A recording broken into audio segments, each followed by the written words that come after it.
কিচ্ছু না, একটু ঘি দিয়াম, আদা রসুন দিয়া, তেল দিয়া করবা।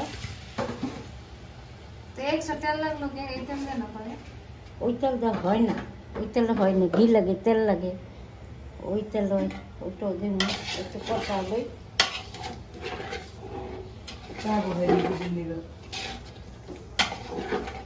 আমি তো সেই চাটা খাবো না, চা কিছু বসে দেয় খাবো, বাসার জন্য দেবে। তারপরে ওই কোরমাটা ভাঙে না, লবণ কম হইলে অনেক সময় ভাঙে দেখা, যা ঠিক মতো না। এটা কি নরম থাকবো? হ্যাঁ, কারণ চর্বিতে তেল।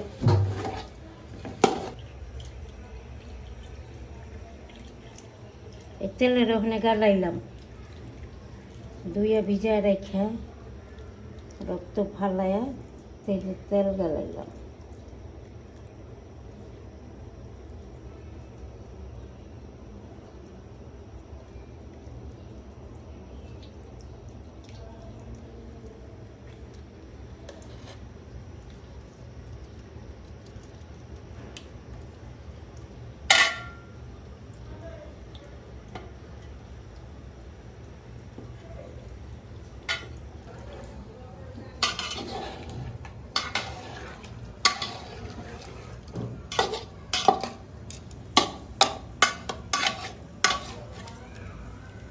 এই যে এই তেলটা আস্তে আস্তে বলবো, এই তেলটা বলতে থাকবো। এইরকম যে পাইলাম না তো, ওইরকম চাকা চাকা তেল পাইলে লগে দিয়ে দিতাম, আস্তে আস্তে বলতো। ওইরকম তেল তো দেওয়া নেই, দেওয়া যাবে না, পাতলা এই ওইটাও দেওয়া যাবে না। নিজে কষাই আছে না, কষাই কেটে দিছে ভাই, এগুলো দিয়ে ওইব। একটু সে পানি যাইতে করে আস্তে আস্তে দুই একটা বলো তুলে জালে দিই। খাইয়া দেখা করো, একটু একদিন দুদিন গেলে যদি লবণ বেশি কম থাকে তো একটু ছিটে দেবে, তাই করবো। মানে চারটা তেলগুলো বললে জীবন। হ্যাঁ, এগুলো বলবে। আবার এটা খাওয়ার পর এই তেল মানুষ কিনে আনে।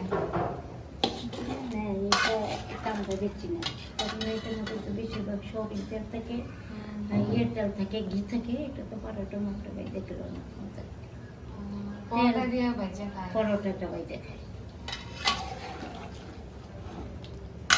যারা খালি চর্বি দিয়ে করে নেবে ই করে, মানে খালি চর্বি দিয়ে ভিজাইতে হলে তো আমার চর্বির অনেক দরকার, কিন্তু চর্বি খাওয়া ভালো না। হ্যাঁ, এটা ওই যে একটা ফোঁটা পানি দিলে ওই পানিটা শুকাইব আর এটা নরম থাকবে।